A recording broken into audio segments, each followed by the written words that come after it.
作为一个多肉爱好者，最幸福的事就是多肉植物出了状态，最痛苦的事则是肉挂了。而本来胖乎乎的小肉徒长到认不出品种来，则是最郁闷的事情了。我们都知道，多肉植物徒长主要跟光照和控水有关，特别是光照，这对于一些飘窗党和室内党是深有体会。而夏天遮阴的时候，肉也是一片菜色，我们只能安慰自己说，夏天过了，肉就变美了。而其实多肉植物徒长与否，与品种也是有一定关系的。有些品种天生就是好宝宝，即便是夏天遮阴或者养在室内，也不容易徒长掉状态。作为飘窗党或室内党，不妨关注一下这些品种。大家好，这里是老翁养花的频道。今天我们说一下和飘窗党养的多肉花月叶。花月叶被称为最美普货，并不是空穴来风的。首先，只听名字就是那么有诗意，而事实上，只要是给它点光照和温差，它马上就会出红边。只要不是缺光缺得太离谱，花月叶是不那么容易徒长的，可谓集温婉与艳丽于一身，是飘窗党首选多肉。酒神大和锦，酒神的叶片有暗红色的纹理，是非常有质感的景天科拟石莲花属的多肉植物，市面上一般都会叫它大和锦，而其实酒神和大和锦是两个不同的品种，前者是后者的杂交品种，二者在光照充足、大温差的环境下都会叶片肥厚紧凑，而即使光照不是太理想，它们也只是稍微变绿，并不会徒长得飞起，同样适合飘窗岛。乌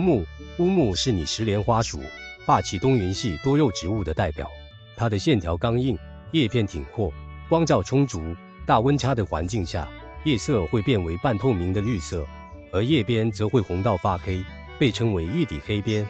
乌木不太会轻易徒长，光照不佳的情况下，一般只会褪色以及叶片稍微外摊。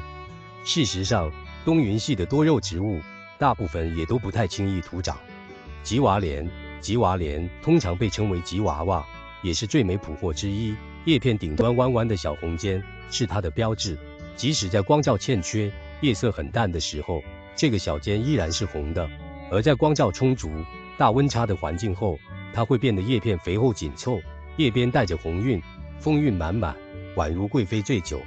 飘窗养吉娃莲，只需放在窗边稍有光线，它就不太容易徒长。不过如果一点光线都没有的话，它还是会穿裙子。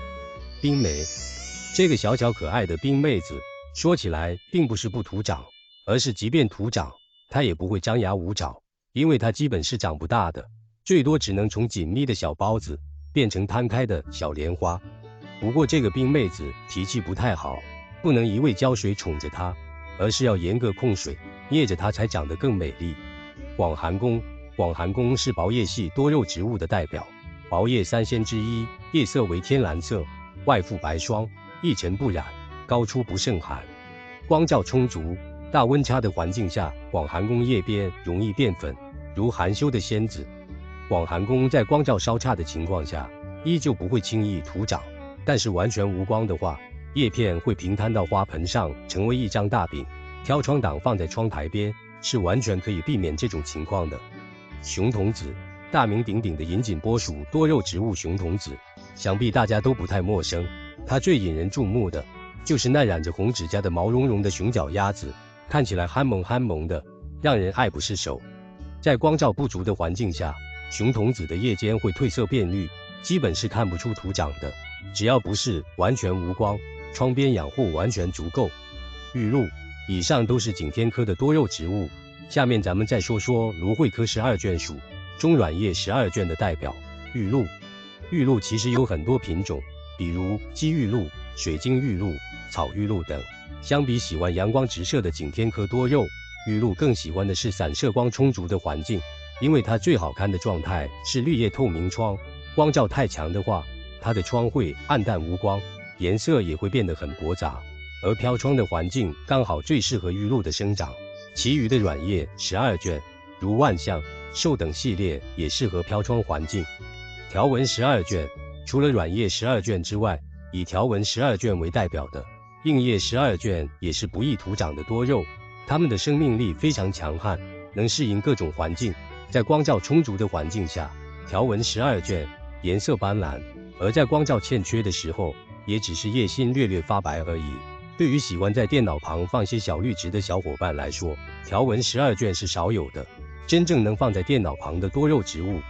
以上9种多肉都是相对不容易徒长的多肉植物，在光照略欠的情况下，不会土得认不出来。不过要注意，这也只是相对而言，大部分的肉，尤其是景天科的多肉植物，想要肥美出状态，还是需要充足光照和严格控水。这些就是我整理出来的内容，希望能对新手朋友提供一点参考和帮助。由于水平有限，视频中难免会出现错误疏漏之处，还请大家在评论区批评指正。如果喜欢我的内容，请点赞、关注并转发。有任何好的经验，也可以在评论区留言，分享给更多的人。感谢观看，我们下期见。